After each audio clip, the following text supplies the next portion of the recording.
Hello, everyone, and welcome to the Indieheads podcast. I'm your host, Matty, aka Kanye G. On this week's podcast, we have Zach, aka Waffle113. I'm Jake, or Jamaican Hopscotch. I'm Jeremiah. I'm a sucker trap on Reddit. Nice. And this podcast is missing Will because he couldn't get Skype to work. Rest in peace. Speaking of rest in peace, let's get right into the news. Rip David Bowie. Well, that's old. That's old news, but still sad news nonetheless. Anyways, so the Beatles producer George Martin recently passed away at the age of 90. Of course, George Martin. He was old. Yeah, George Martin. He lived a fruitful life. Extremely. Again, he played a huge part in the Beatles. Basically, didn't he produce all the Beatles albums? Yes, but like one, but that didn't really count. Was it one of their later ones, or was it just like a early one? It was just an album. It was like I don't know what it was. Some just like random compilation album. Might have been like Let It Be. I'll look It's it like up Let real It Be quick. was kind of weird. Yeah, that was Phil Spector. Yeah, it was Let It Be. So essentially, this guy worked with the Beatles for their entire career until like they ended. So yeah, I see. I mean, I mentioned one of you guys is more familiar with the Beatles. You could probably be more sad about this. But I mean, again, 90 years old. That's pretty long to live. And again, I've listened to some of the Beatles stuff, and I haven't really gotten too into them just yet. Which is like, what the fuck? How do you not get into? How have you not been in the Beatles? My parents weren't Beatles people. Okay, I didn't listen to Beatles growing up. My dad didn't have like fucking Sgt. Pepper's Lonely Hearts Club Band on vinyl. Okay, we didn't even have. How my mom did. My dad, we don't even have a record player in my house until like. How my mom does. Well, your mom's like your parents are into music, or at least your mom is. True. My parents aren't. My parents are patricians.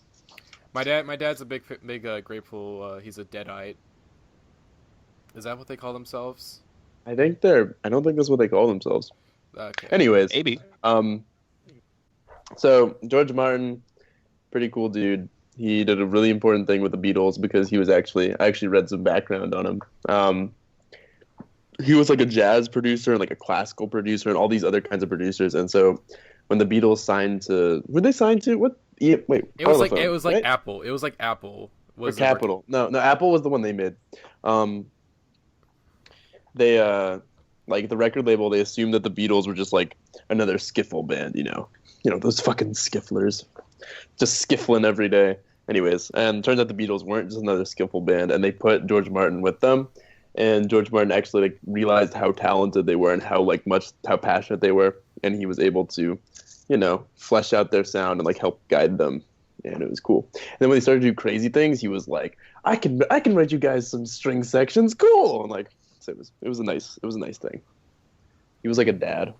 Mm-hmm. So So that again, he's widely considered to be the fifth Beatle, and that's 3 of 5. Again, Paul McCartney. Rep. Ringo Starr, watch out.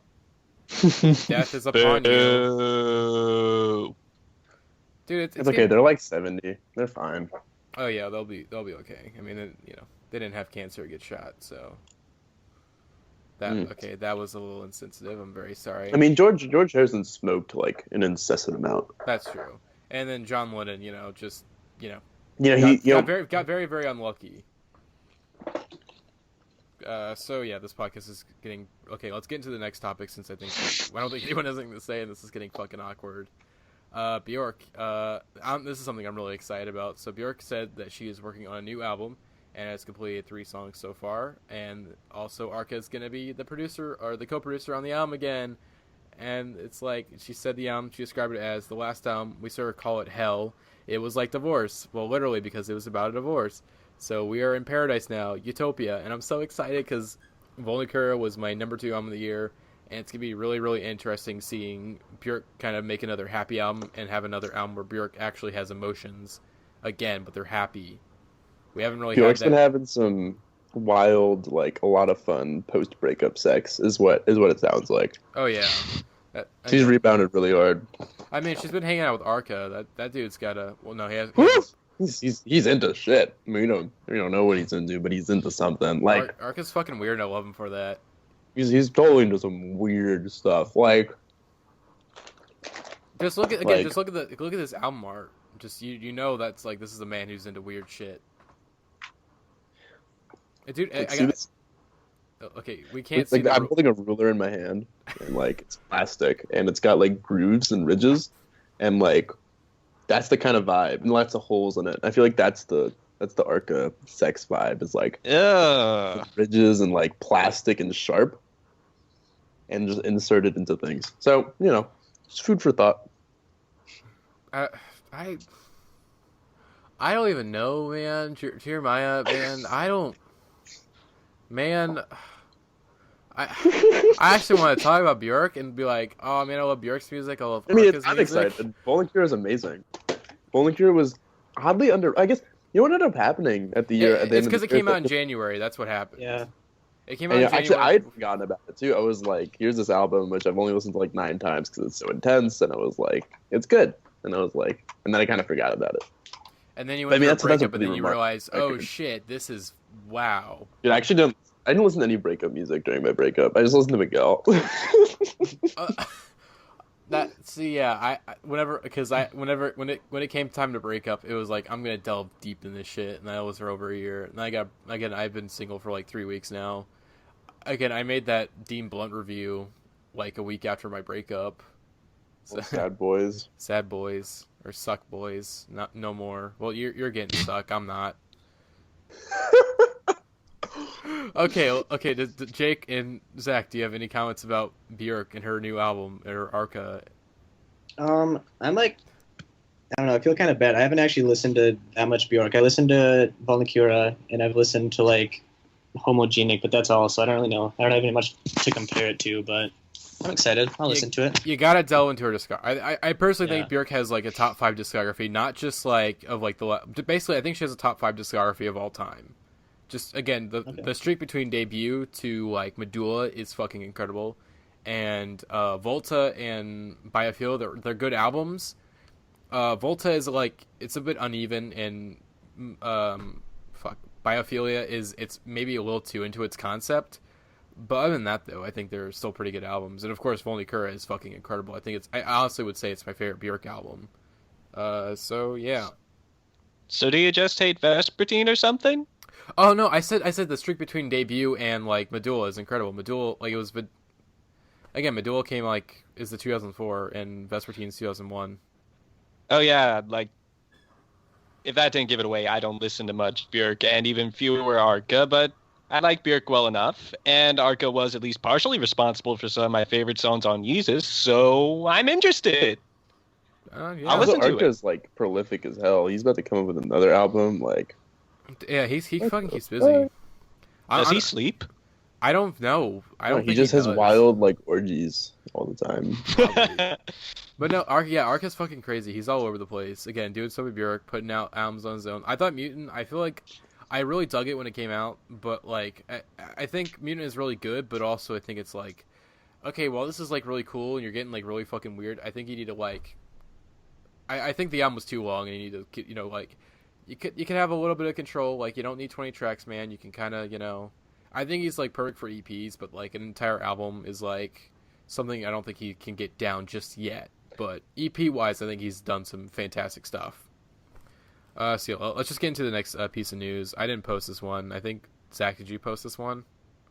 That was me. Yes, I did. No, I'll let you do it, Jeremiah. If you were No. This wasn't me. This was me. I can. Oh, okay, Zach, you posted that. You talk about it then, since you said it. So, if you haven't been paying much attention, James Mercer has had a very busy last couple of months. Sometime last fall, he released a new single with Broken Bells, which was pretty good. And this year, Super Bowl Sunday, he posted a snippet of new music to the Shin's Instagram account. And then either today or yesterday, he posted another new snippet. Mm-hmm. And this makes me think that the 5th album from the Shins is on the horizon. I'm very excited for this, and everyone should be. It's very exciting, is what I'm getting at. The Shins were actually my first indie band. Like I realized because when I was 8, my brother's friends bought O Inverted World and put it on his computer. So, in addition to Illmatic and T.I., young Jeremiah was bumping like Girl Inform Me. I didn't like Your Algebra though. Anyways, the Shins are really good, and we haven't had an album since Port of Morrow, which is a great album. It's actually really good. I kind of listen to it from time to time, but it's It's the shit, and I'm excited. The Shins are good, even though I feel like it's just James Mercer at this point. But yay, Shins! Yay! Woo! Woo! I'm not excited. I'm actually kind of just starting to get into the Shins. That's actually the album I'm going to be talking about. But I've only listened to their first album. I guess I'll talk about it more in a bit. But from what I've heard from the snippets, it sounds a little more like... I actually only heard the last snippet, but it sounds a lot more like synthy, I guess, Ooh. rather than folky, which is cool. It's exciting. I hadn't listened to the snippets, I admit, but if it's synthy, then I'm excited. Yeah. Because I do love his work with Broken Bells, but like Broken Bells feels very like overpowered by Danger Mouse at times. So if we get like a synthy James Mercer album that's like in the context of the Shins, oh my god, I'm excited. Speaking of Should we things, move on to the next bit of news? yeah, this one's me because Actually, wait. Let me do one that's short, and then. So, just a little while ago on his Twitter, James Vincent McMorrow announced that his new album is finished, and it's probably going to be coming out soon, and that's exciting because he's really good. Lucas turned me on to him. He's like a folk soul singer from Ireland. His last album, Post Tropical, is gorgeous. It's really synthy, but like kind of ambient, like post disco ambient. Really relaxing, like kind of James Blakey. He's a crooner, beautiful voice, just really chill, synthy, kind of reminiscent of Bon Iver, So he's really good. His new album's gonna be good. I assume. I'm excited. Now it's your turn, Matty.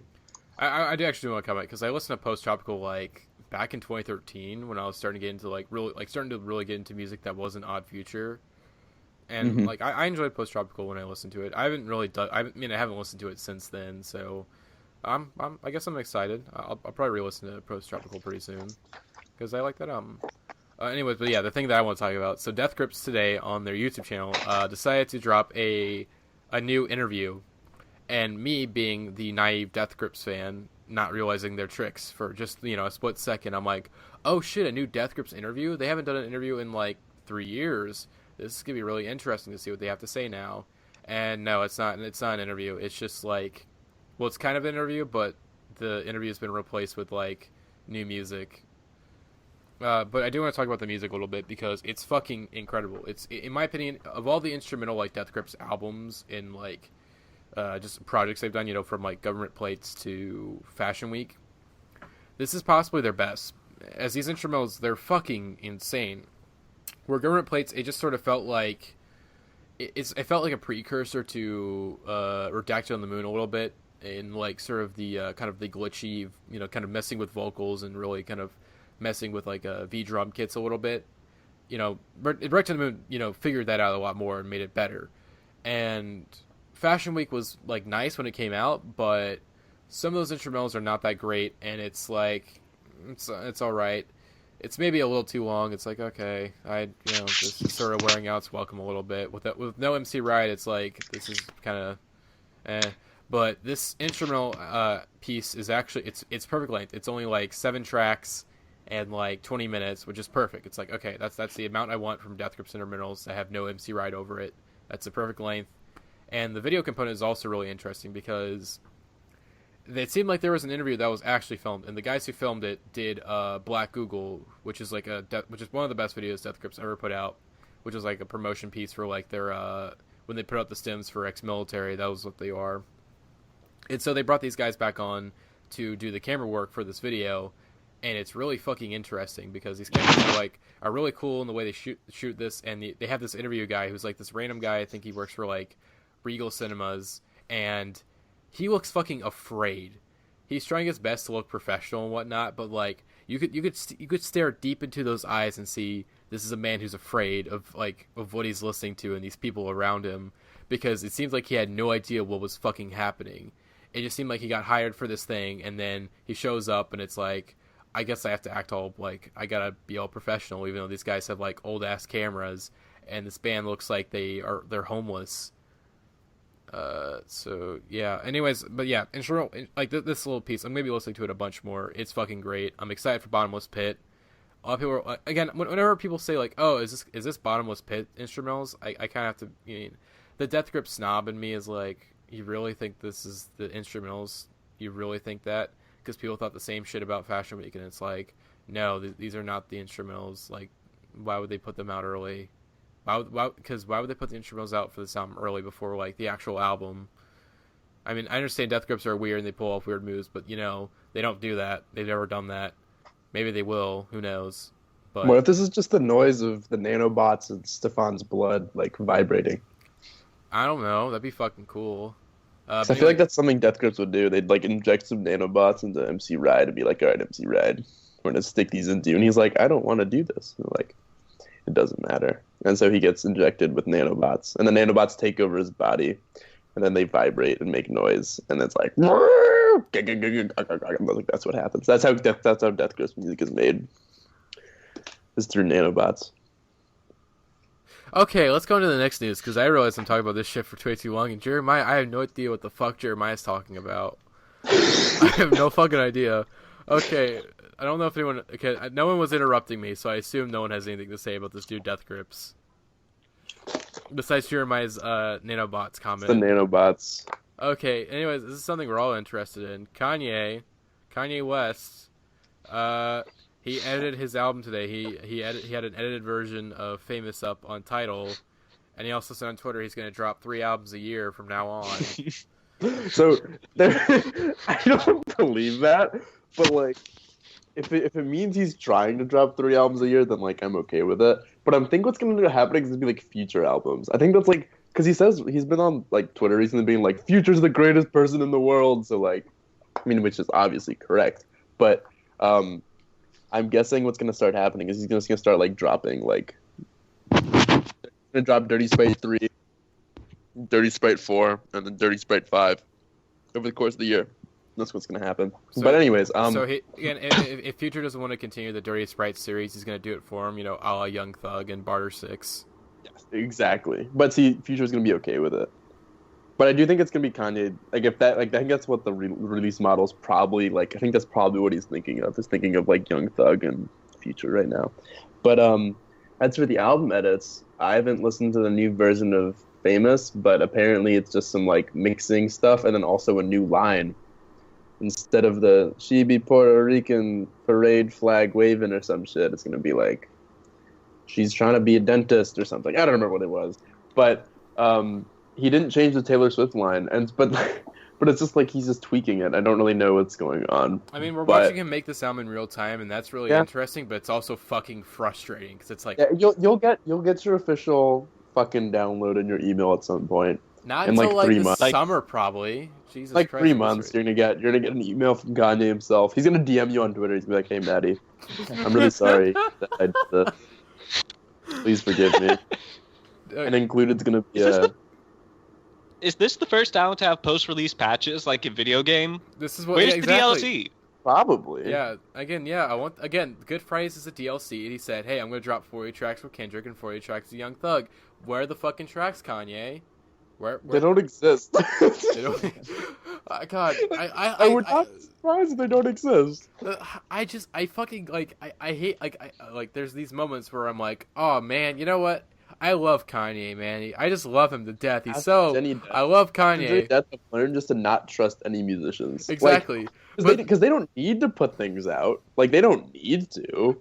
So they won't. And so I'm just like, okay, well, promise new music from Kanye. Because when Frank didn't drop his album, I was just like, okay. I mean, this was going to happen. Like, obviously, like, he wasn't going to drop it.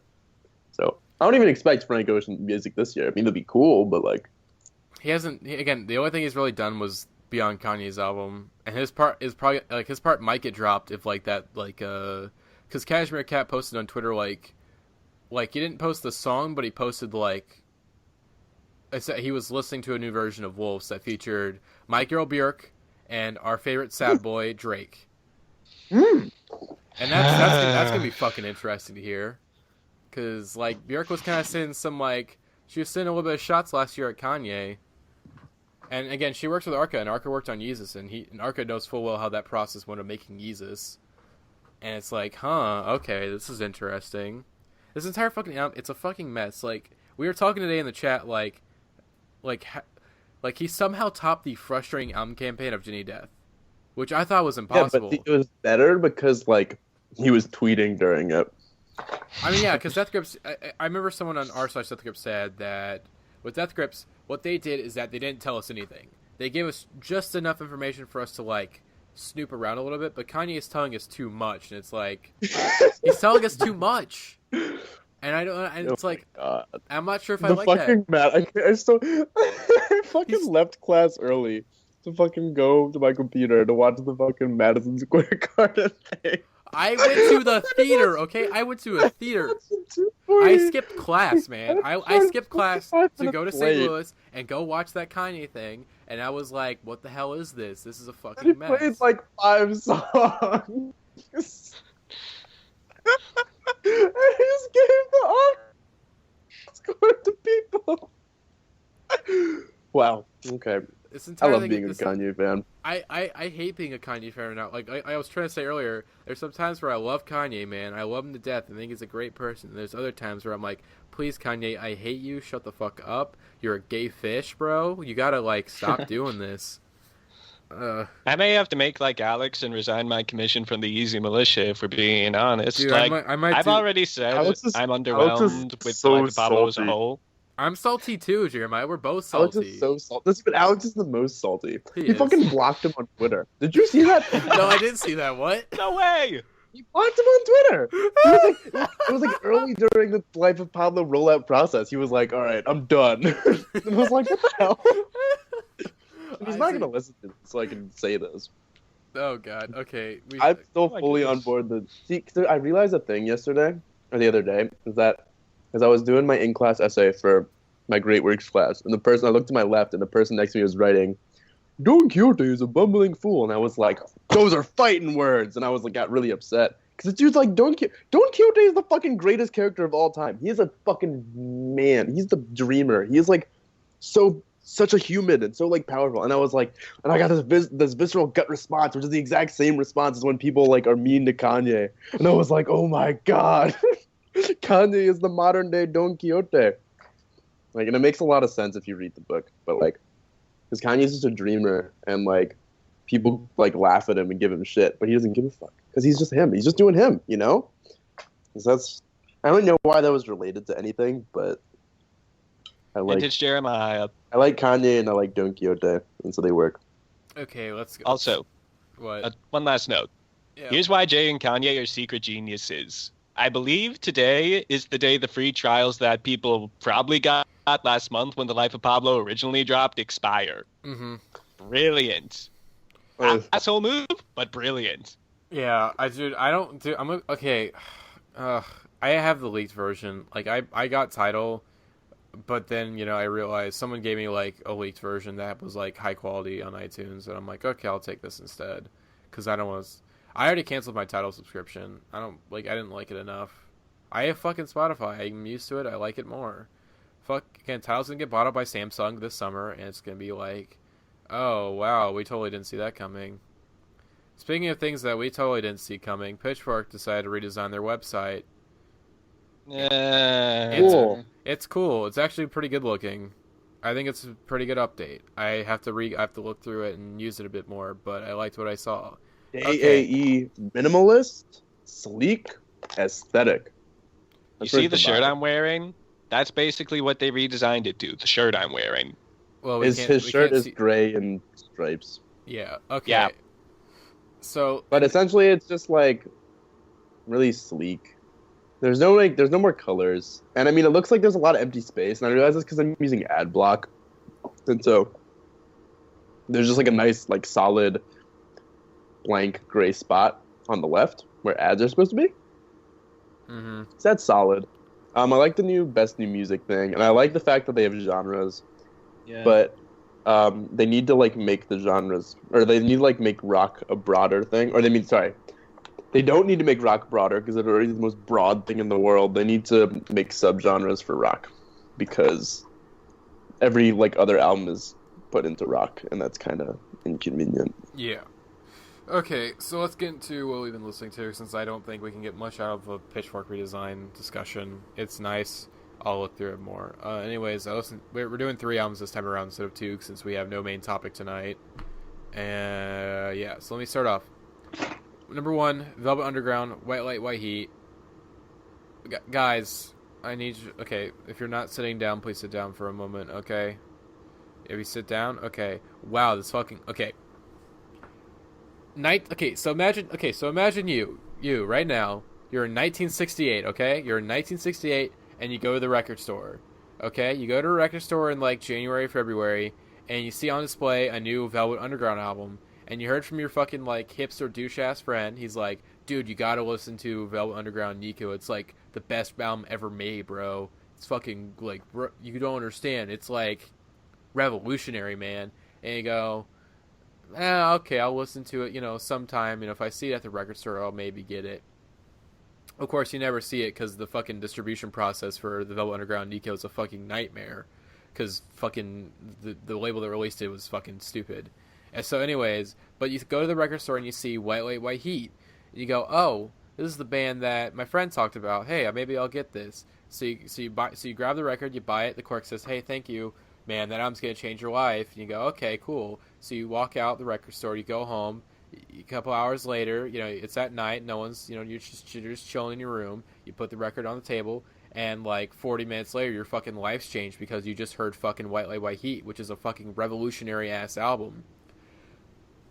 1968, they basically with this album invented noise rock. Like, Miguel, well, there was like no. This album invented. You go to rate your music. This is the first album listed under noise rock. Okay, and then the next album is like made in 1976. Okay, it's like fucking 8 years for people to catch up and make noise rock after this fucking album, bro. Okay, and then the Sonics are crazy because this album is like it's raw. That's what the thing that this album is so great at, is that it's fucking raw. Okay, it is. Velvet Underground were at their experimental peak of like, let's just fucking go in the studio. I don't care. We're gonna be as loud as we want. We got this new equipment. Fuck it. Let's go. And they did that. They played with like this new stereo stuff that was popping up around the same time, where you have the fucking GIF where in one ear you have John Cale telling this fucking like short story that Lou Reed wrote when he was in like high school or college, and the other ear you have them pulling off like a jam session that's like fucking incredible. And then you have like Lady Godiva's Operation, where you have John Cale singing. Which, by the way, John Cale, I arguably as good as a vocalist as Lou Reed on Velvet Underground stuff. And he's going off about like Lady Godiva's Operation and shit. And then Lou Reed comes in. Of course, John Cale. All of a sudden, you start hearing him in the other, and you go, "What the hell's going on?" And then Lou Reed's like, "Hold on, wait, I'm trying to remember the lyrics real quick." Sweetly, and it's like, what the fuck just happened? Lou Reed he comes in your ear all of a sudden, and then of course 17 minutes, Sister Ray, the greatest long song ever made, they go one fucking take, like, here we go, one take, every mistake, it's gonna be in there, that's the point of the song, fucking, we don't care, 17 minutes, it's like, what the fuck? You have Lou Reed going on about this fucking trainee orgy, and then, like, the band's going crazy, you hear, like, when they mess with the guitars, you hear Maureen Tucker when she, like, doesn't play drums because she thinks the song's over. Halfway through the fucking song, the producer walks out and says, hey, when you guys are done doing this shit, get me. The people were not ready for this fucking album, okay? And it's... I need to shut up, because does anyone have anything to say about White Light, White Heat that isn't me? I've not listened to it. Deer Hunter, when I saw them, they did like a 30-minute version of it. And it hurt my ears because I didn't have my earplugs. What, Sister Ray? Well, just a White Light, White Heat. Oh. Wait, the song or just the album? I don't know. The song's like... the song's fucking... Like, the self-titled song is like short as hell. It's like 3 minutes. They did like 30 minutes of it. What the fuck? It was pretty brutal. I imagine it would be. Jesus Christ. I mean, Sister Ray, I can get why they... Because Sister Ray, that's a song you could stretch out to 30 minutes. Because, like, Velvet Underground, they did that already. Because they had it like there's a 36-minute version of it that they did live one time. But like 30 minutes of White Light, White Heat. And then I was just like, we were just kind of standing there. And then like halfway through, we noticed Geologist was on the balcony watching the show. We were like, oh my god. So like during most of that, we were just watching Geologist. He was eating M&Ms. Nice. Okay, back to this album though. White Light, White Heat. Okay. The thing is, I was talking with Keaton about this album, and I was trying to like argue this is possibly their most influential album, which I mean, Underground Nico just like slightly edges it out in terms of influence, but this album, I think with modern indie, I think we're starting, or just modern music, we're starting to see this album's influence like become like greater, because you have all these like noisy and experimental acts pop up, but they still fall under these like pop music structures. I mean, for example, let's look at Yeezus. Sonically, when you hear the beats, you go, wow, this is really experimental. But when you get down into like the melodies and whatnot, and sort of the structures of these songs, you realize, oh, these are all like kind of like pop music structure songs. They still all have like a pop music structure, and that's what the sound is great. Is that it's able to take all this shit that was happening on at the time in like the underground scene with like avant-garde and whatnot, but was able to kind of translate that into a more pop music structure without like getting rid of the experimentation that was happening. And for that, the sound was fucking incredible. It's actually, it might be the next FYC. It's definitely going to be the next FYC I do, but the next FYC that comes out in March 29th, I'm not sure yet. I'm waiting for AJ to get back to me. But yeah, that's you'll hear more about this album and what I think about it in a few weeks, maybe. Who knows? So let me get into the next album. Kendrick Lamar, Untitled Unmastered. I think we've all listened to this, right? The new Kendrick. I imagine we all. I listened to it once, and it was like, cool. And I haven't listened to it since. Really? Mm-hmm. That's surprising. I'm surprised. I haven't gotten around to it. It's just been there, but I'm like, I'd rather listen to Seth Bogart. I gotcha. But yeah, I don't have much to say, because I mean, there's really not much to say about this album, honestly, because it's already been said and it's been discussed to death this past week by everyone. But I just want to say, for what it is, which is like a set of demos, it's fucking incredible. Like, it's always really interesting getting like a creative insight into an artist's mind, just seeing how they operate. And I think this album does a good job of seeing like how he made To Pimp a Butterfly, seeing like what he was trying out and how that album came together. And yeah, I think this is pretty cool. It's probably one of my favorite albums of the year so far. I mean, again, Kendrick could drop a fucking set of demos and it's better than like most albums. He's the fucking king. I don't care. He's the goddamn king. What do you want to call like? I'm trying. No, you go. I'm trying to think of the last time something like this happened. Would it be like when Sufjan released the Avalanche a year after he put out Illinois, or is there something more recent I'm forgetting? Avalanche, I feel like I can see similar. Maybe it reminds me of Amnesiac's even longer. Reminds me of like Depression Cherry and Thank Your Lucky Stars. I could see that. Down to the cover art on Untitled Unmastered.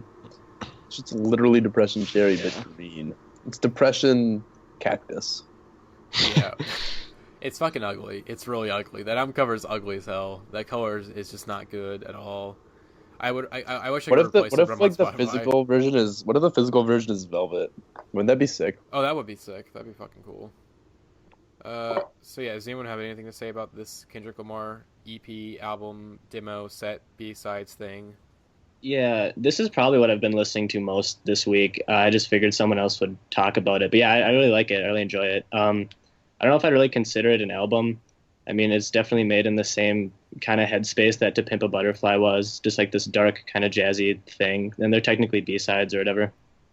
So it's not like a big cohesive story or statement or anything like that, like Good Kid, Mad City or To Pimp a Butterfly. But I'm actually kind of okay with that. Like the immediacy of this project is kind of nice, I guess. Not that like I don't like the intricacy of like his last albums, but it's kind of nice to just like sit back and just have these tracks by Kendrick where it's just him going off. I don't know.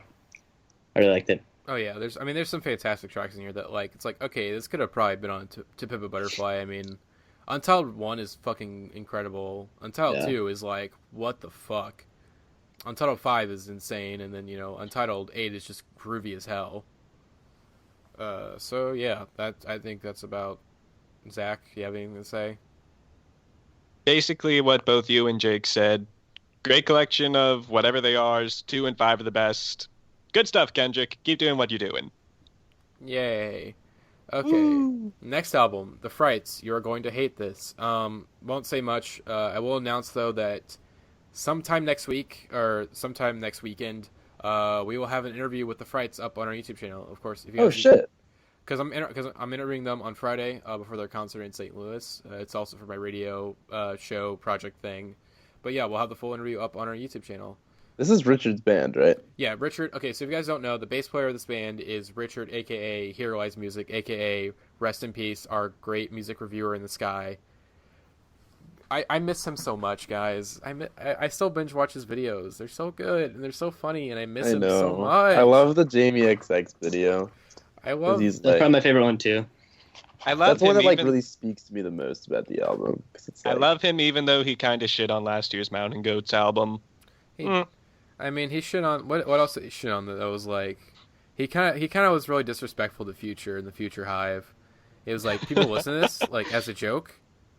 Well, it's funny. It's like, okay, man, I don't get it, man. But yeah, I'm really excited to interview them. I've been listening to their new album. You're going to hate this. It's a fun little like surf punk album, very California-esque, very Fiddler-esque, because the guy who like is the front man of Fiddler produced this album, and yeah, I dig it. If you like your fun little punky stuff that isn't it's not. I want to say it's pop punk, but not really. It's definitely It definitely rides that line, though. It's real close to hitting pop punk, but it still has enough like wildness and hardcore punk influence to take it from being like shitty pop punk to like, oh, this is actually kind of fun, like skate punk or whatever. So yeah, you're going to hate this. I didn't hate it, and hopefully you won't too. Okay, Zach, what'd you listen to this week? Okay, first album I listened to this week, Pusha T, Darkest Before Dawn. A little background. Back when we were putting together the whole year-end awards thing, my nomination for who was going to drop Album of the Year 2016 was originally Pusha T. And a certain somebody who could not be here tonight kind of said, really, dude, Pusha T? And I said, yeah, My Name Is My Name is a great album. Oh, it's great. And, wait, are you talking about Will? Yes, I'm talking about Will. I wanted to do this to his face, but... fucking shit talk Will. We'll shit talk Will. Again, did he disrespect My Name Is My Name? He didn't say My Name Is a bad album. He was just saying, really, Zach, you think Pusha T is going to drop Album of the Year? And I said yes. And that was before I listened to Darkest Before Dawn. Ooh, and okay. Oh my God, it's astounding. Like, the run of intro to Crutches, Caskets, Crosses is probably one of the best 4-run track runs of 2015. And the rest of the album is really stellar. And that's what he's not putting on King Push. If he is going to put stuff that's on par or better on King Push when it drops in like June or something, easily my album of the year. I'm really excited. I'm excited. I have not Clips is great. I've actually not listened to Obviously. Darkest Before Dawn. I feel like I should because I really dug My Name Is My Name. There was that like set of songs, like there was like basically the songs between like the one with Kelly Rowland or whatever and like the Big Sean 2 Chainz one. There was one like before that there wasn't that good. But like besides those random 3 songs I kind of like are like kind of stinkers, I really enjoyed My Name Is My Name. That's some fucking incredible tracks on there. What was Paula's Numbers on the Boards? That song is fucking insane. Numbers on the boards. That's not even close to how it sounds, Jeremiah. That's strange how put numbers on the boards. Like there's like a noise in it, right? It's like my brother's favorite song. I guess. So. I think so. Okay, you continue, Zach, because he's getting a little buzzy on the Bud Light. My second album, highly underrated album in my opinion, The Mountain Goats, The Life of the World to Come. It's one of their most conceptual albums. John Darnielle said it's based off of 12 hard lessons the Bible taught him, kind of. And every song is named after a verse in the Bible. And if that seems like a turnoff, it isn't. As our old friend Ted said once, you can trust the Mountain Goats. And boy, do they deliver. Like, some of the tracks on this album, like Genesis 33, Matthew 25:21, Ezekiel 7, they're all just astonishing. Like, okay, minor personal thing. It's the first time I've listened to this album since my grandfather passed. Matthew 25:21 is basically about a loved one passing away, and it hit me really hard the last time I listened to it. The Mountain Goats have always had a special place in my heart, and now, having listened to that album again, I can easily say it's probably one of their best, if not their best. That's a controversial opinion, I know, like with All Hail West Texas, Tallahassee out there and such, but it means the most to me is what I'm saying. And I don't know if you guys have listened to it, but I just want to put the word out there. It's a great album. I'm still working my way through the Mountain Goats discography. It's kind of intimidating because it's so huge, but I'll definitely get around to it. Mm-hmm. Okay, I'll take that silence as a cue to go to my last album, and you'll get to read about my opinions on this album a bit more on Tuesday, hint, hint. But my last album this week is Bright Eyes, I'm Wide Awake, It's Morning, and I've been on a positivity kick this episode, so let me continue it. It's a fantastic album. I don't think I can even put into words how much I love it. Like, well, you did put into words, so we can read them on Tuesday. Piss off. You know what I meant. Yeah. Okay, continue. Like, Zach. Jeremiah can back me up on this, but I think it's pretty easily Conor Oberst's best work over his entire career. It's really good. I don't really know what else I can say, so Jeremiah, do you have anything to say about it? Well, I just got it on vinyl. So that's a thing. But it's just a really gorgeous album. I was listening to it a lot over the summer. And even though obviously it's like a pretty like sad like album, even then it's just really serene and just like, you know, it's really nice. And Lua is just one of the best songs of all time. Like, that song is just, I mean, it's definitely the song I've listened to the most from this, and I feel kind of bad about it.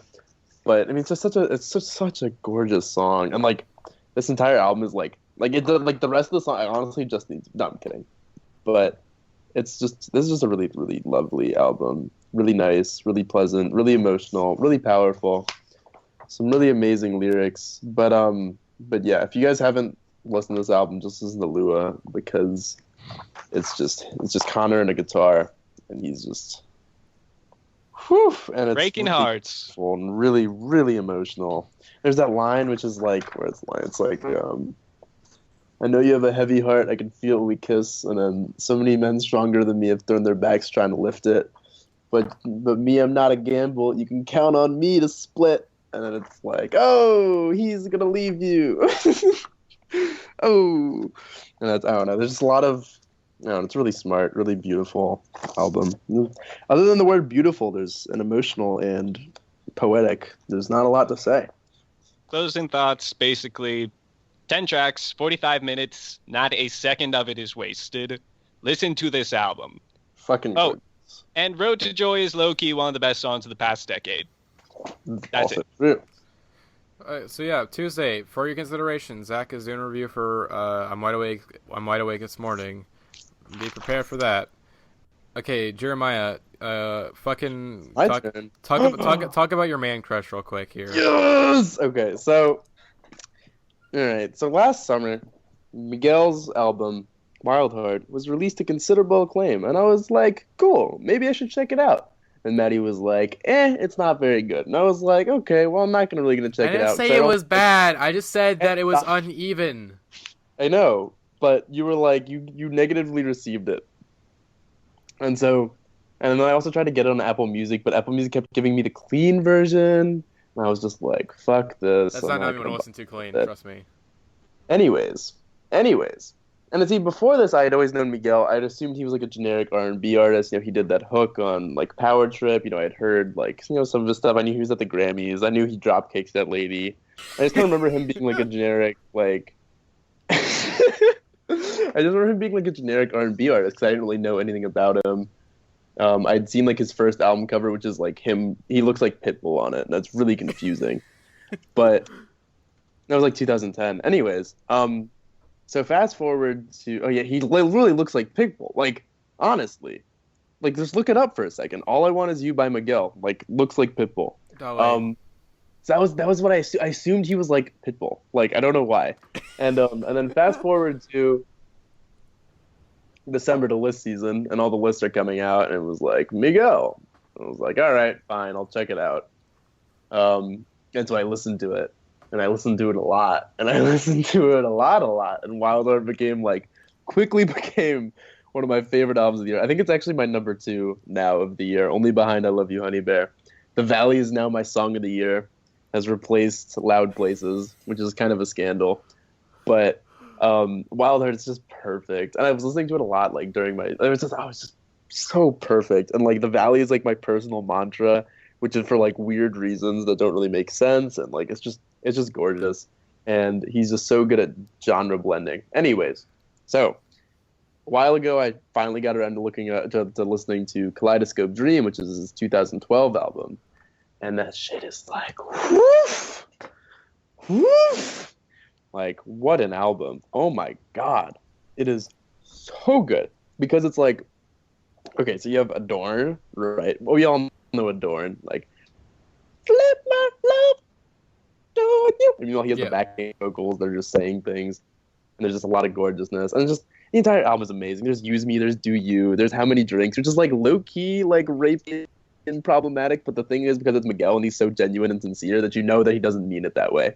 So you're like, okay, Miguel. And like, I mean, it's just such an amazing album with a lot of genre bending. Like, Use Me is a freaking shoegaze song. Like, I mean, it's not like a shoegaze song, but there's like shoegaze guitars and like shoegaze elements. Kaleidoscope Dream doesn't have a structure. Like, it's just a really, really beautiful, highly sexually charged, but like really sincere and just like really positive album. And I've been banging it like hardcore.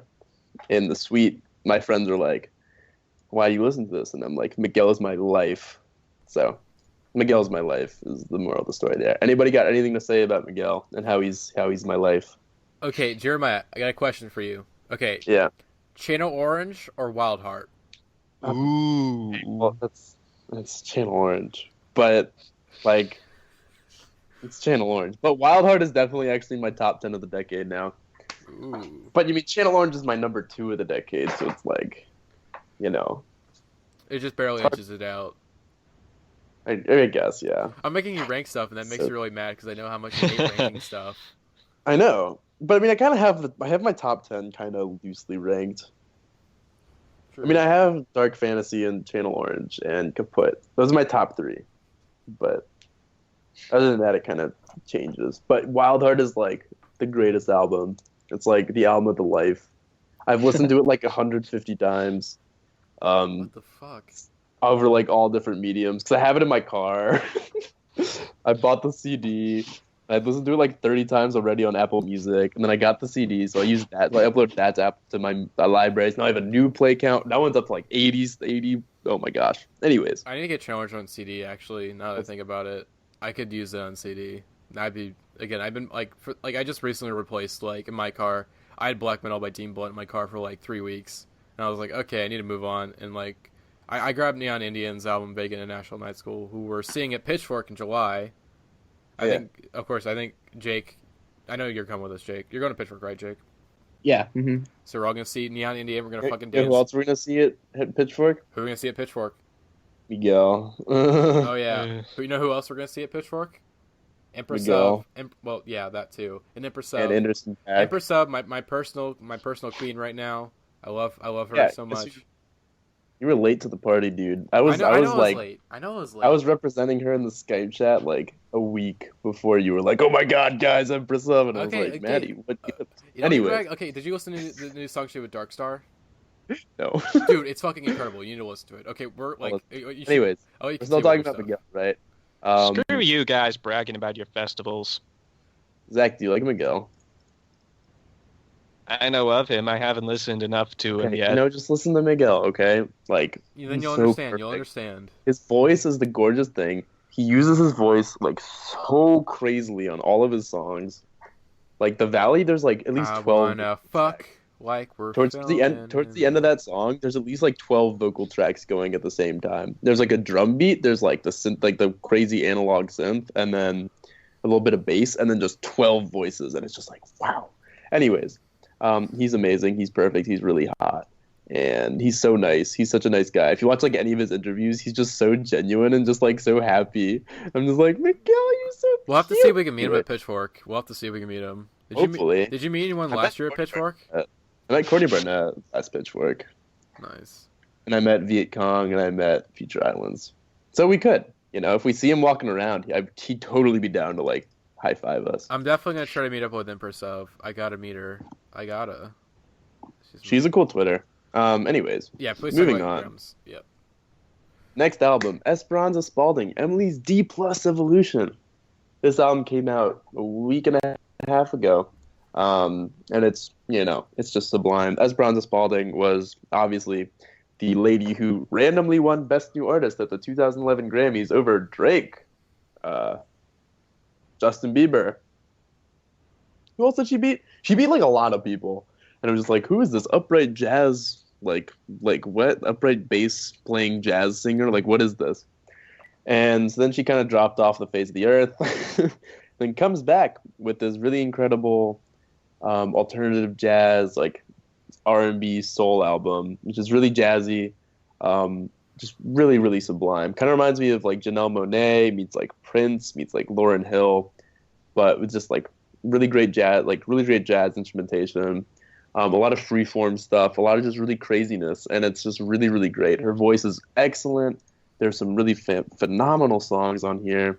It all flows together really well. It's too like kind of hard to say stuff about it, but like Unconditional Love, like Judas, Good Lava, she raps on Good Lava, and it's pretty intense. Like, she's really, really talented, and this is a really weird album that explores a lot of weird stuff, but also a lot, like, just ordinary stuff. Because she like made like a alter ego like Emily, and so she wears braids and has like a crazy glasses and lipstick, and it's a pretty crazy, funky, wild, rebellious jazz album, or jazz like soul R&B album, and I dig it, and I've been listening to it a lot, and it's certainly one of my favorites of the year. I need to listen to it. This album's been on my radar, but the whole Prince plus Janelle Monáe plus Lauryn Hill thing you just did, is that how you convince people to listen to albums regularly? Because you just made me really want to listen to this album, Jeremiah. I mean, you know who else is kind of like Janelle Monáe and Lauryn Hill and Prince? But like more Prince and Marvin Gaye than Janelle Monáe. If you say Miguel. Is Miguel. God damn it. But yeah, so this album's really, I mean, it's like those guys with jazz, and it's really, really excellent. It does not sound derivative of anything either. It sounds totally unique, but also, reminds you of stuff from the past. So it's a really great, pretty accessible. Unconditional Love, Judas, it's a really great song. Oh my gosh, it's amazing. And the last thing on mine, I'm just going to mention this for a second. I think I put this in here as a joke, but it's already on there, so I'm going to do it anyways. The third thing I've been listening to is I've been reading. It's Federico Garcia Lorca's poetry. He's a legendary Spanish poet from the first half of the 20th century. Just really, really brilliant, really gorgeous poems. He was also a playwright, and then when he was like 36, he was killed at the beginning of the Spanish Civil War by the Republicans, or by the anti-Republicans, by Franco's army, because he was socialist and a cool guy. And so, yeah, but he's just really amazing, and I got a book by him. He's got a lot of poetry, and he's great. So if you're into poetry, look up Federico Garcia Lorca. All right, Jake, on to you. All right. Okay, so first album I've been listening to a lot recently is Oh Inverted World by The Shins. Yeah. Woo. I've actually had the album forever, but I pretty much only used it for like Caring is Creepy and new slang, but when I finally got around to listening to the entire thing recently, I was actually surprised at how like consistently good the whole album is. It's a really great album. Yeah, I don't know why, but I kind of expected it to be like a few great songs surrounded by just like average jangle pop stuff, just based on like what I'd listened to. But yeah, no, every song is just like super well written. It's really catchy. There's a lot of dynamic between like light breezy jangle pop songs, and there's a lot of like darker melancholic themes and stuff. And obviously we have James Mercer's like kind of goofy lyrics, and it's just it's a wonderful album. This was, I think I mentioned earlier in the cast, this was my first ever indie album by accident. And so, I mean, the Shins have been in my life for a long time. They're just really, really great. Like Know Your Onion, and then Girl Inform Me, and then New Slang. That's an amazing 3-song stretch. This album's just loaded. Yeah, I actually never really hear anyone talk about Pressed in a Book, but on first listen, that was probably one of my favorite tracks. Oh my gosh. I haven't listened to it in a long time, but like the Pressed in a Book, I don't know. The melody's great. There's a really great story about the girl who runs off, and yeah, it's just a really wonderful album. Yeah, I always tried to like find some deeper meaning when I was a child, because I was always like into deeper meaning. I was like into like, it has to mean something. Like, what is the O inverted world? Like, what is the inverted world? But I realized it's just like a nice, like, it's just funny. It's like the world is a funny place. The world's a goofy place. Like, here's some nice music to highlight your goofy place. So Jangle Pop and Goofy, that reminds Oh, me. Well, not of- like Jangle Pop. It's more like Jangle Pop, but it's pretty folky. It's pretty nice. It's fun. It's catchy, but it's also like contemplative and smart.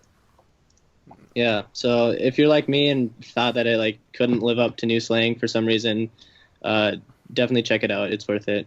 Good album. And then also, Through. Jake, I know you mentioned that you haven't heard the rest of their stuff. The Shins are classic. Shoots Too Narrow is an amazing folky pop album. Just some really, I mean, like James Mercer's a lyrical genius. Fucking Wincing the Night Away is amazing. One of my favorite albums. Like Sleep, like it's just like this one's definitely more rock, and it's it's just pretty sublime. And then Pour Tomorrow, their most recent album, is actually pretty jazzy and like contemplative, and it's like he was like 40 when he wrote it, so it's it's great. Just check him out. Check 'em out, Check out yeah. all of Zach Braff is simultaneously the best and worst thing to ever happen to the Shins. them. True. Fuck Zach Braff. But also, like, is it because like Garden State is like awful, and like I hate it, but at the same time, you're right. Like, it's good that it happened for the Shins, but also like, Garden State's awful. It's a terrible movie.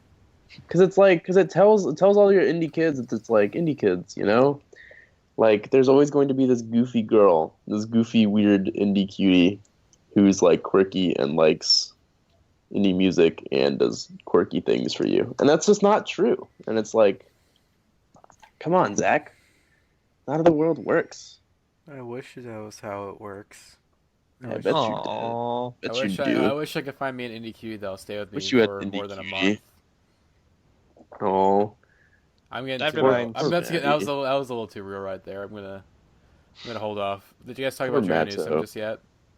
No, but No. I will start. So yeah, next album I've been listening to is Joanna Newsom's triple album, Have One on Me.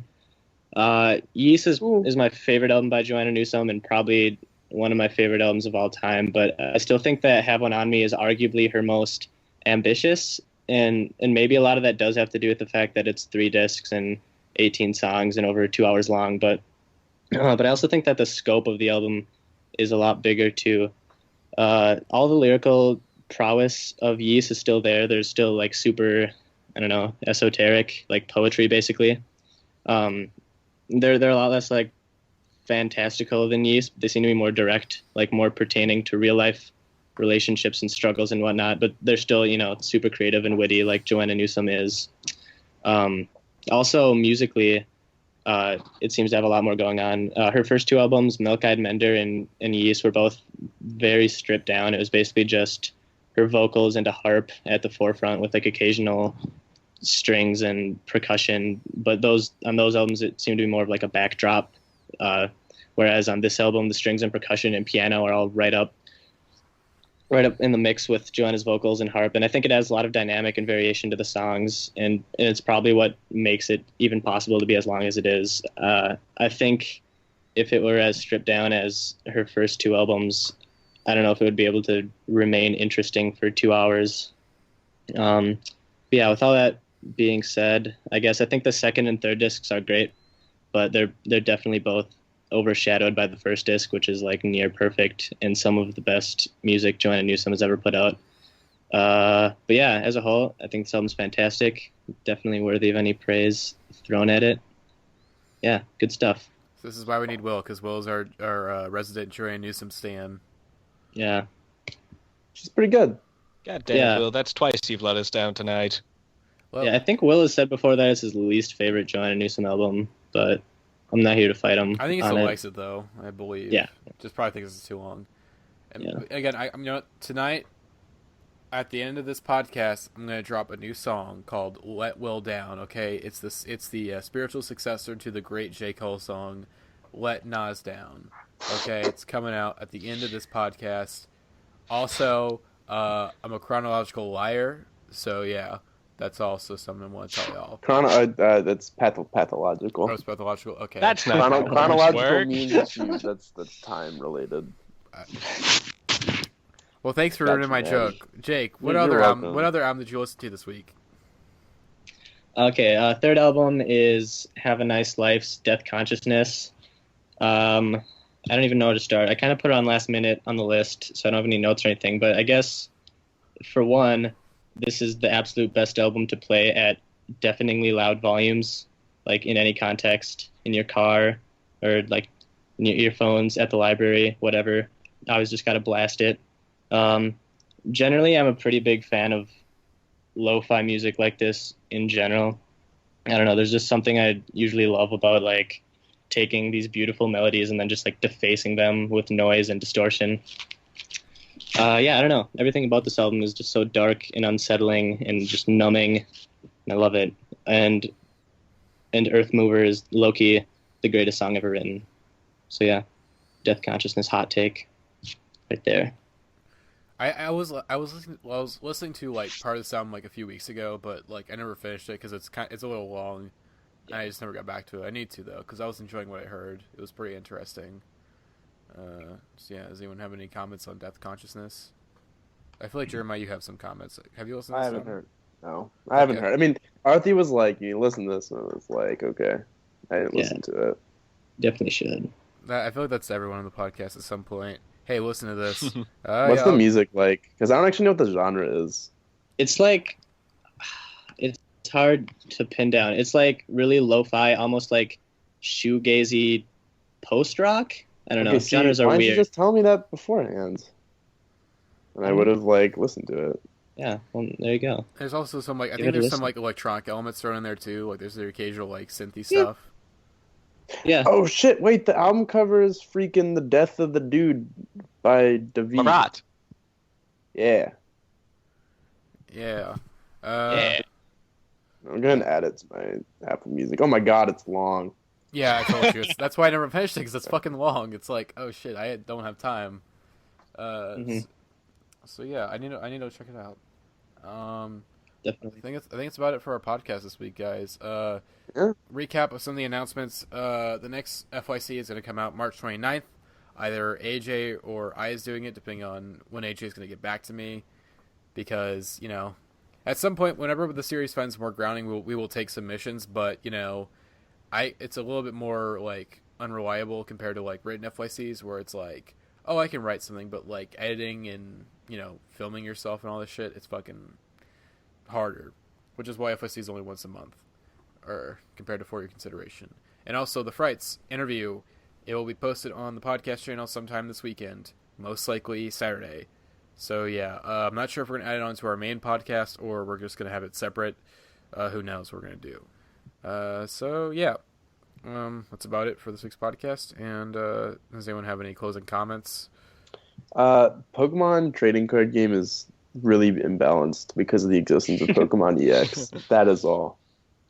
Okay. Also, yeah, I got nothing because what I was gonna say, I'm gonna get some shit. I'm gonna get too personal. Okay, bye guys. Bye. Wait, Bye. Wait. What's Wait, that? it's What's follow us on Twitter, follow us on Facebook. Oh shit. and Okay. follow, Okay. Follow us on Symbol. I'm Shit. currently in the process of running it into the ground. Okay. Shit. Yeah. Let me give a Yeah, mine was pretty disastrous. I was giving him the write-ups at like 2 a.m. Yeah. Fucking. Why did I even give you that week? I should have waited till your phone was fucking fixed. Yeah, it was good. Though. Okay. It Anyways, was yes. good. Okay. Yes. Follow us on Twitter at IndieheadsPod. Follow us or like us on Facebook. Facebook.com/IndieheadsPodcast.